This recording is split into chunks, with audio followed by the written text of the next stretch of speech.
Hello everyone, welcome to my channel. দেখো আমরা আজকে রেশিও অ্যান্ড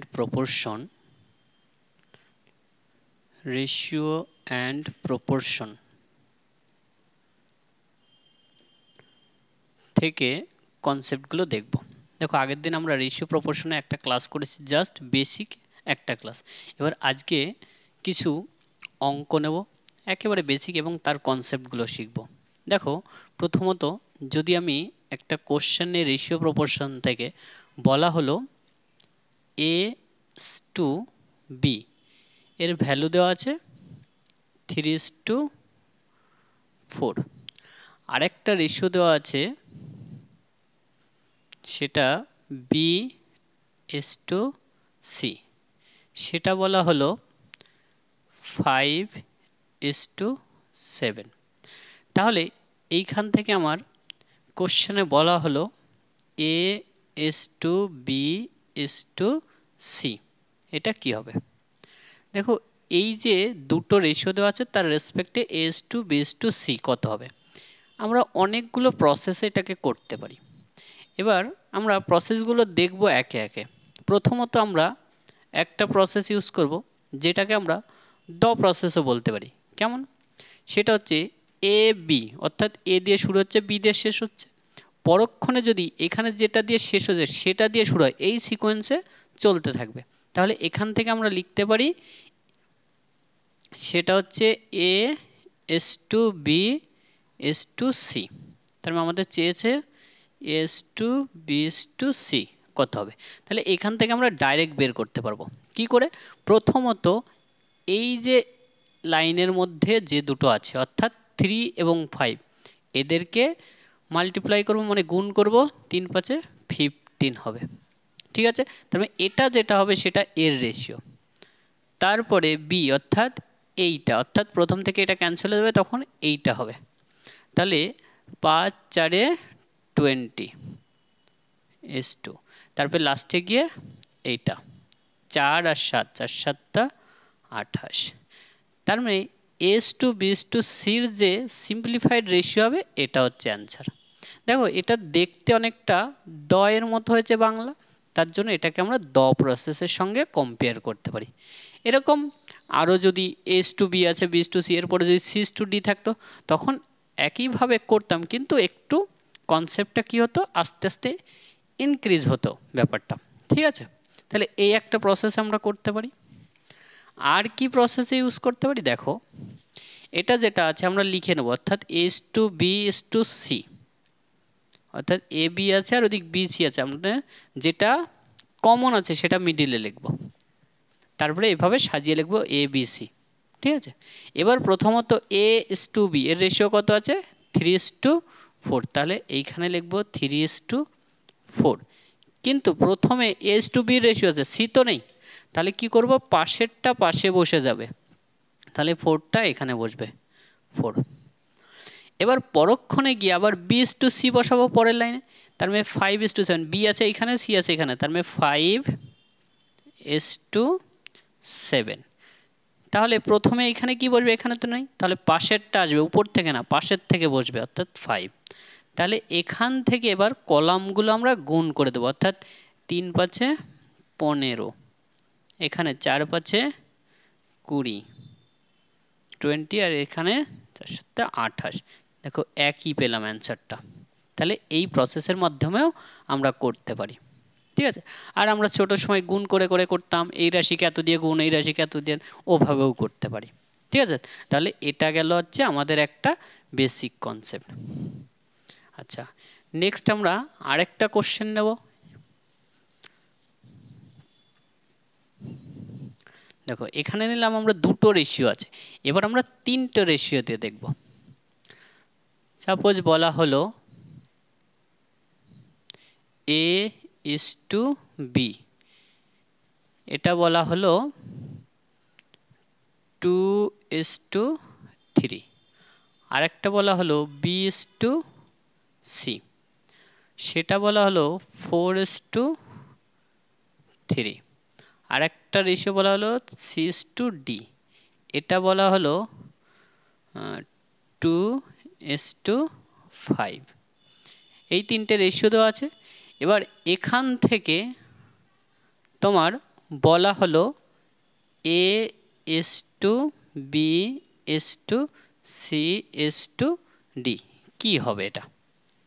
তাহলে প্রথমত আমরা এখানে দেওয়া প্রসেসটা অ্যাপ্লাই করতে পারি, কিন্তু দেখো আগেরটা দুটো রেশিও ছিল সেটা আমরা সহজেই করতে পারছিলাম, কিন্তু এখানে তিনটে রেশিও আছে। এবার তিনটে রেশিও তাহলে কি করে করব, দেখো প্রথমের কাজ যেটা, এর যে রেশিওটা পাবো প্রথম হচ্ছে এই যে কলামটা আমরা গুণ করে লিখব, অর্থাৎ 4 দিয়ে 8, 8 দিয়ে 16, তার মানে এটা হচ্ছে এর ভ্যালু পেলাম। তারপরে বির ভ্যালু দরকার, এবার প্রথম লাইন থেকে আমরা এটাকে বাদ দেব, এই দুটোকে রাখবো, কিন্তু এই জায়গাটা এটার পরিবর্তে আমরা এটা আনবো, অর্থাৎ এইটা আর এই সিকোয়েন্সে গুণ করব। তাহলে দেখো 3 4 12, 12 2 24, এটা হলো। তারপরে সি এর যে আমরা ভ্যালুটা নেব সেটা কি, দেখো এখান থেকে একটা বাদ দিয়েছিলাম, তার মানে একটার কাজ হয়ে গেল এই লাইনে, তার জন্য একটা বাদ দিয়েছিলাম। পরে দেখো দুটো নেওয়া হয়েছে, তার মানে এবার কি করো, দুটোকে বাদ দেবো, অর্থাৎ এটা বাদ যাবে, সাথে এটাও বাদ যাবে, অর্থাৎ 4ও বাদ যাবে। তাহলে এই দুটোর পরিবর্তে আমরা এই দুটো নেব, আর এইখান থেকে এটা নেব, তার মানে 3 3 9, 9 2 18, এই একটা পেলাম। এবার লাস্টে দেখো, লাস্টে তার মানে এখানে তিনটে কমপ্লিট, তার মানে 1 2 3টে এখানে বাদ দিয়ে দেবো, তার মানে এটাও বাদ চলে যাবে, পড়ে থাকবে এই তিনটে, তখন এই তিনটে হবে 3 3 9, 3 9 27। এই হচ্ছে আমাদের রেশিও, হচ্ছে S/B/C/D, এদের যে সিম্পলিফাইড রেশিও। দেখো প্রত্যেককে কোনো সংখ্যা দ্বারা ডিভাইড করতে পারি না, তার জন্য এটাকে আর এর থেকে সিম্পলিফাইড রাখতে পারি না, ঠিক আছে। তার মানে এটা হলো এখান থেকে অ্যান্সার। আচ্ছা, এই কোশ্চেনটায় যদি বলা হয় A/D, সেটা কি হবে, দেখো A/D আমরা তখন এই যে এর ভ্যালু কত আছে 16 আর ডি এর ভ্যালু 27, তার মানে 16 এবং 27 হবে A/D এর রেশিও। এবার এটা তো এটা বের করার পরে বলছি, কিন্তু আমরা আগেও বলতে পারতাম, অর্থাৎ প্রথম যেটা দিয়ে শুরু হচ্ছে এবং যেটা দিয়ে শেষ হচ্ছে এদের মধ্যে যখন কোনো রেশিও বের করতে বলবে তখন আমরা কি করব, জাস্ট প্রথমগুলোর কলাম এবং লাস্টের কলামকে গুণ করে লিখব, অর্থাৎ দেখো 4 2 8 16, আর এখানে 3 3 গুণ করলে 27, এটা। তার মানে এই একটা গেল আমাদের কোশ্চেন। আচ্ছা, এবার নেক্সট কোশ্চেন দেখব আমরা।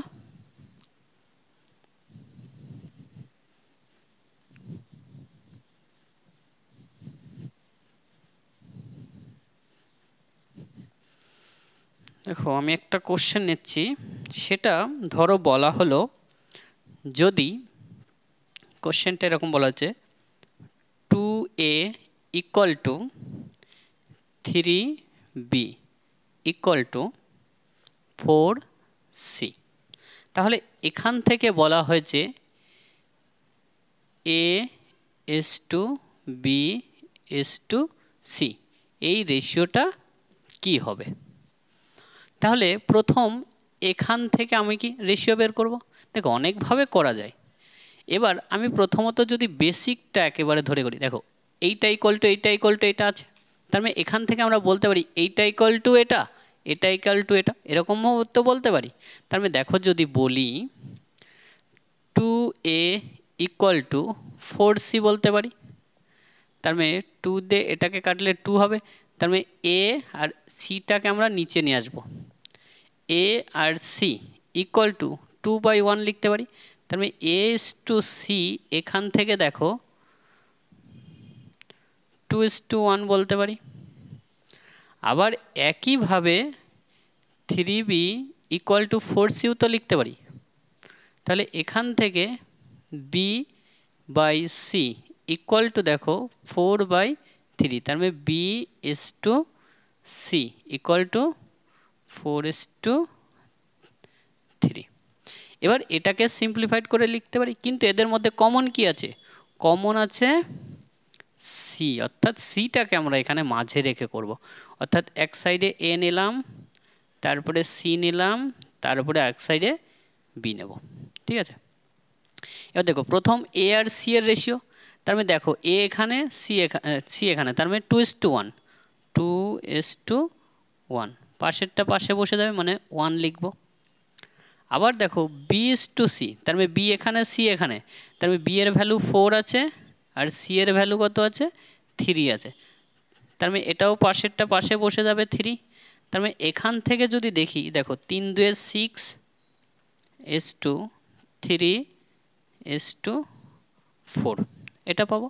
তার মানে এখান থেকে দেখো এর ভ্যালু কত 6, তার মানে এর রেশিওতে 6 বসবে, বি এর জায়গা কত আছে বি আছে এখানে, তার মানে বি এর জায়গা 4 বসবে আর সি এর জায়গা 3 বসবে এটা।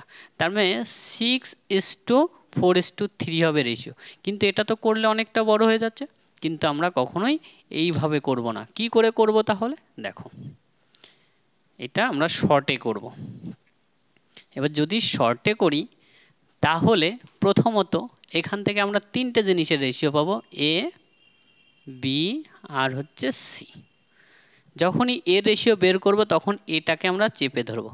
এবার পড়ে থাকবে বি আর সি এর জায়গা, অর্থাৎ এদের সহগ, বি এর সহগ 3 সি এর সহগ 4, তার মানে 3 4 এটাকে 12 লিখব। আবার দেখো বি এর ভ্যালু বের করব, তার মানে বিটাকে চেপে ধরব, তার মানে পড়ে থাকে এখানে 4 আর এখানে 2 8 গুণ করলে। আবার সি এর ভ্যালু তখন সিটাকে চেপে ধরবো 3 2 6, ঠিক আছে। এবার কি করব দেখো প্রত্যেককে সিম্পলিফাইড করা যায়, অর্থাৎ 2 দিয়ে ভাগ করা যায়, প্রত্যেককে 2 দিয়ে ভাগ করলে এটা 6 হবে, এটা 4 হবে, এটা 3 হবে, তার মানে এটা হবে সিম্পলিফাইড রেশিও, ঠিক আছে। তার মানে আগেরটার থেকে এটা অনেকটা সহজ হয়ে যাবে, তার মানে এটাই হচ্ছে আমরা পরীক্ষাতে এই প্রসেসটাকে ইউজ করব। আচ্ছা এটা গেল আরেকটা কোশ্চেন। আচ্ছা তারপরে আমরা আরেকটা কোশ্চেন দেখি।